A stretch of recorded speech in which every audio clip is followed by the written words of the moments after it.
Tonight on Newshour, turmoil in Tokyo. Japan's Prime Minister Shigeru Ishiba has announced his resignation less than a year after taking office. The sudden move follows crushing defeats for his ruling Liberal Democratic Party in both houses of Parliament. Ishiba, once hailed as a steady hand after years of revolving door leadership, faced plummeting approval ratings as voters grew disillusioned with his government's handling of inflation, stagnant wages and a string of political scandals. Well, his resignation has plunged Japan into fresh uncertainty, with investors rattled as the yen slid against the dollar and questions mounting over who will take charge of Asia's second largest economy. Well, pressure had been mounting with the LDP itself, with senior figures warning Ishiba could not withstand an imminent leadership challenge. Today, the Prime Minister chose to step aside rather than face a bruising battle inside his own party. Let's just take a look deeper at how events unfolded. Shigeru Ishiba's premiership was short, but turbulent. Elected in October 2024, he came into office promising stability after years of revolving leaders. Instead, he leaves after less than 12 months, toppled by electoral defeats and collapsing public trust. The turning point came with back-to-back election losses. First, the ruling Liberal Democratic Party lost its majority in the powerful lower house of Parliament. Then, just weeks ago, it lost control of the upper house too.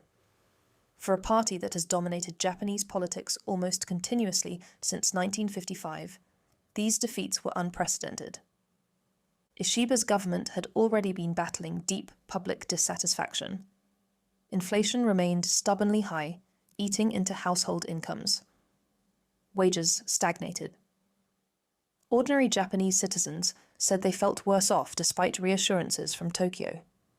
Approval ratings sank to historic lows, dipping into the low 20s. At the same time, Ishiba faced scandal. Cabinet ministers were accused of mishandling funds, while media reports exposed questionable ties between senior LDP figures and business interests. For many voters, the promise of clean, accountable leadership felt broken. Internationally, Ishiba managed to negotiate a partial trade deal with Washington, easing tariffs on Japanese cars.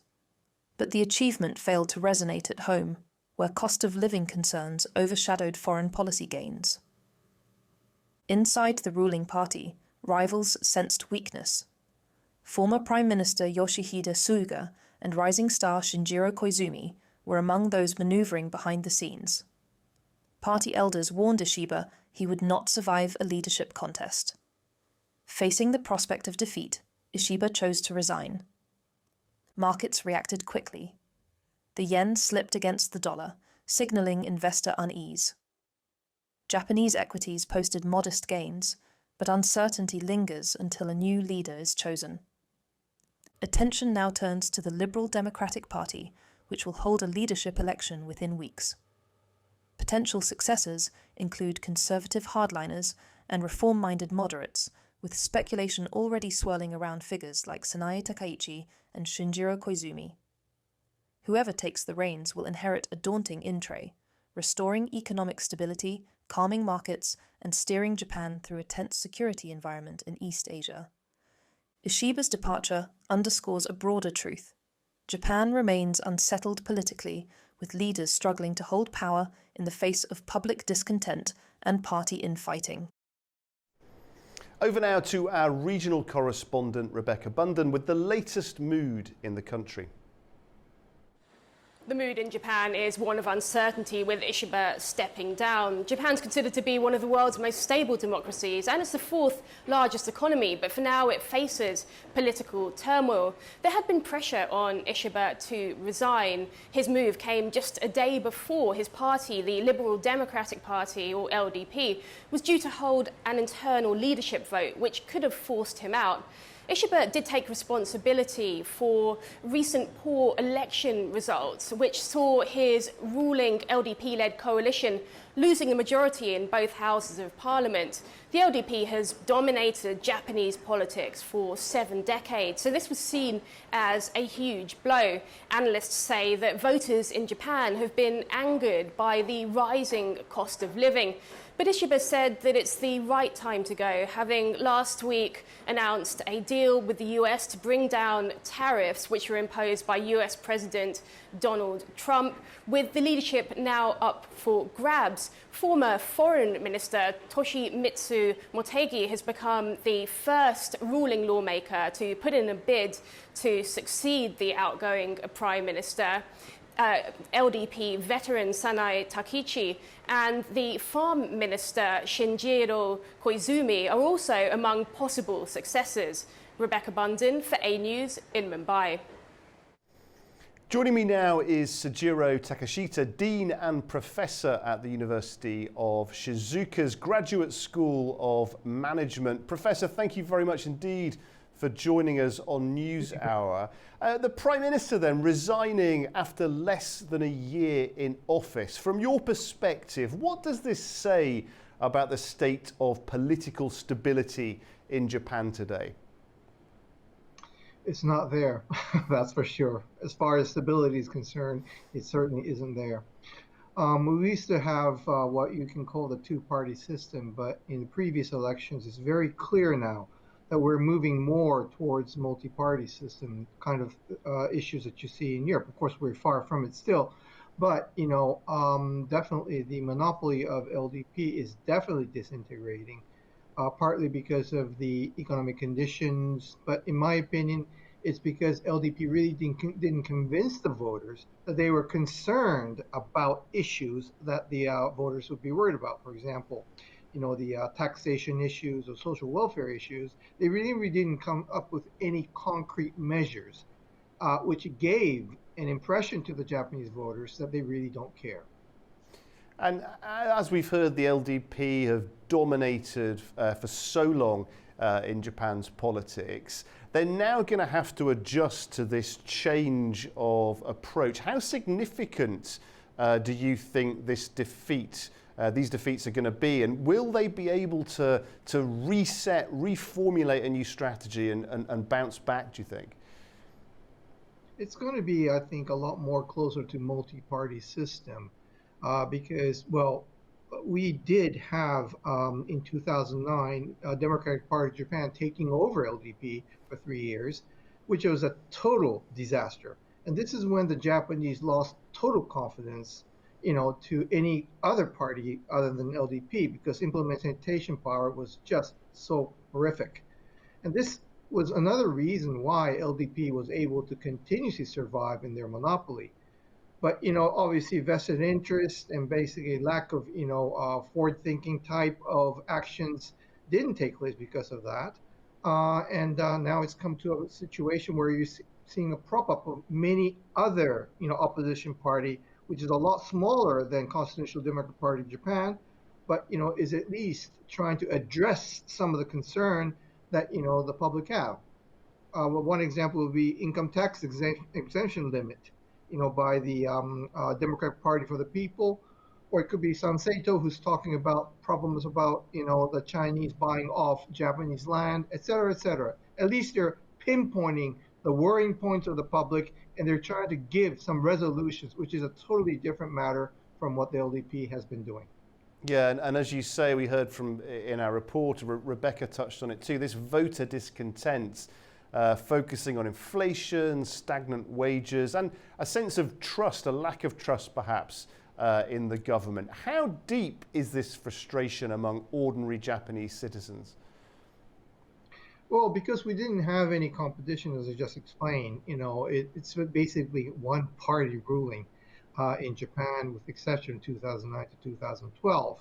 But what tend to happen is that, obviously, if one has such power and, continuous situation where you have no competition, then, of course, they tend to stick on to vested interest and to the status quo. And they really aren't really facing the problem. For example, as you reported earlier, the inflation problem.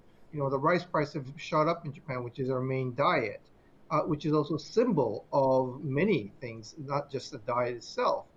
and also social security issues as well. This is another issue that they didn't really clarify, and people were getting fed up, with the, for example, Minister of Finance in Japan, and they really didn't give an answer that was even half convincing. They didn't give any, I would say, benchmark or a kind of path to the future on what the public can look at. So they were just, well, basically almost giving away the seats to the new parties that were propping up in Japan. And Professor, why not? Was this just complacency? Is this just what happens when somebody's not been challenged with competition for so long? Well, that's definitely, in my opinion, the biggest reason. But at the same time, there really isn't too much of what the leadership within the LDP. Mr. Abe had a wonderful leadership, but people who follows, cannot conduct the same act as he did, unfortunately. And for that reason, you're seeing division even within the LDP, as you just reported. So, they're crumbling from inside as well. But the biggest reason why they're crumbling is, again, as you reported, people are talking about who. In my opinion, they should be talking about what and why. Why did they lose so much in the previous two elections, and what was the issue? Even in LB right now, they're starting to talk about who's next. And this, in my opinion, is the biggest frustration that the Japanese public is feeling, because it's not who, but it's what and why. And they really haven't tackled on those points, in my opinion. And just to touch on this issue that you mentioned there about the crumbling, as you put it, from inside the party. I mean, there have been analysts, there have been observers that say that Ishiba's leadership fell victim to party factionalism, that the infighting really was the thing that played the decisive role in his downfall. Just give us a sense of that from your perspective. Well, the factionalization within the party is already, as I said, is talking about who rather than what or why. And they were obsessed with these internal political, issues. That's another very big reason. One of the issues I think that, LB has to realize is, of course, they have to conform a unity, but at the same time, they have to conform a unity which appeals to the public, which is not what they're doing. They're constantly worried about, numbers, what they can, what kind of, I'd say, positioning they can have within the LDP. And, they've been obsessed with it. That's my opinion. And that's one of the things that they really have to start getting a wake-up call. I would have thought that they had a wake-up call, but obviously I think they're still in their sleep. And just turning to the markets now, the resignation obviously has rattled the markets somewhat, the yen sliding against the dollar. How worried should we be about economic instability now in the short term? I think what we're worrying about is what we're getting from Washington, D.C. more than anything else, because there's no logical consistency in what they're giving out. So, all the promises that are made could be abolished the next day. And that's the biggest worry that we have. And also foreign exchange rate fluctuation is very much due to those factors. Stock market, in fact, reacted very positively because at least we know Ishiba's out. And that means that, at least we're not going to have a breakup within the LDP in the near future. There will be attempts to basically solidify, their unity. So, they're thinking that stability would be better off with his resignation than, trying to keep his position onwards. So the stock market has taken it very, very positively, I think. And just for context, Professor, beyond the short-term reaction, beyond any kind of market fears, what is the current situation? What's your assessment of the current situation economically now in the country when you look at investment, when you look at innovation and technology sectors? Where is Japan right now? Well, Japan still, many people say that, we're not innovative. That's not true. If you look at the per capita basis, for example, over 100,000, we have the highest ratio of innovation patents, for example. We're very good in process innovation, and I think that will continue. That's not going to basically tear down the next day just because of political changes. One of the negativity is that, Japan is becoming excessively protectionist, and basically they're not taking risks. And this is basically due to the top management or the higher level of management, which has to start taking risks, which is not what they're doing. Of course, it would be wonderful if the government can induce or at least help in these matters. But in my opinion, such issues are in the ball is on the court of these corporations and the top management rather than the government. This is totally another issue, but in my opinion, I don't think the competitiveness of Japan will basically fade away like many people say because of political, instability. We've had this so many times. So, I don't think, corporations would be, budged away or nudged away on back of this turmoil that we're seeing right now. And for those politicians that are able to win over the electorate, take on the challenges of the medium and long-term future, how do they approach some of these very difficult, more structural challenges that many other countries are facing too? Aging population, slow productivity, the difficult search for new areas of growth. How do they really take on those challenges and communicate their plans in an effective way to voters?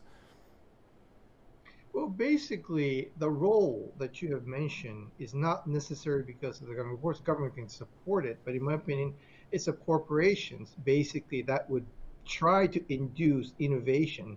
I mean, you look at sector, for example, there are companies that goes down the hill because the sector itself is draining, but there are many companies that will basically spring up. It's basically due to the corporation side, which will enable to basically jump onto new areas with a lot of awareness. So one of the problems I think that we're seeing right now in Japan is that many people, many companies are so excessively reliant and blaming everything on the government.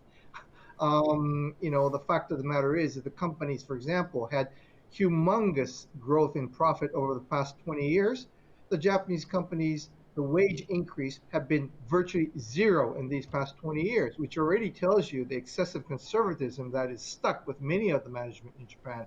These are the areas that really needs to have some kind of a shot in the arm, basically in order to basically create further, innovative moves by the Japanese corporations. Yeah, it's very interesting. And just going back to Mr. Ishiba, one of the things that he had worked on was improving ties with Washington in particular. How do you think his resignation might affect foreign policy and relations with the US specifically? Well, I think your statement is extremely kind and generous to Mr. Shiba. I really don't think that he's achieved anything great. I mean, compared to Mr. Abe, who has basically created such a wonderful tie in international affairs, I don't think Mr. Ishiba was doing that much of a good job. Of course, it was a very difficult, act to follow after Mr. Abe.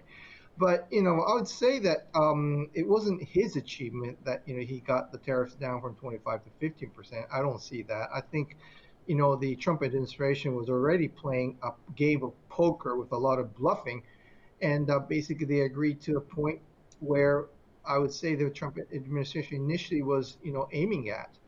I don't see any evidence of him creating a strong bridge of trust, with the United States or especially with other, Asian nations or to Europe.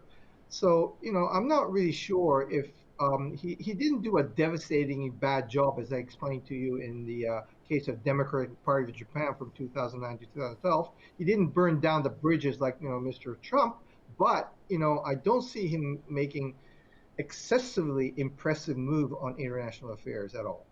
What are you looking for then, Professor, in this next Prime Minister? Very, very difficult job, obviously, partly about restoring trust, partly about building international relations, partly, as you say, finding that way to encourage innovation, business, but without, obviously, creating a situation of over-reliance on the government. There's a lot for the next Prime Minister to do. Give us your sense of those particular skills and abilities that you're looking for in the next leader. Well, even if you have a long-term goal, the fact of the matter is that you have to sustain popularity. And for that reason, the next Prime Minister, whether it's he or she, has to basically tackle issues, for example, like income tax exemption limit, to bring it up from 1 million to 1.7 million, which gives a lot of breathing room to many of the households in Japan, which is exactly what Democratic Party for the People talked about and have basically fourfolded their seats. Or talking about security measures that we're getting threat from China quite constantly. What are they going to do about it? For example, establish anti-spy law, because we don't have that in Japan, believe it or not.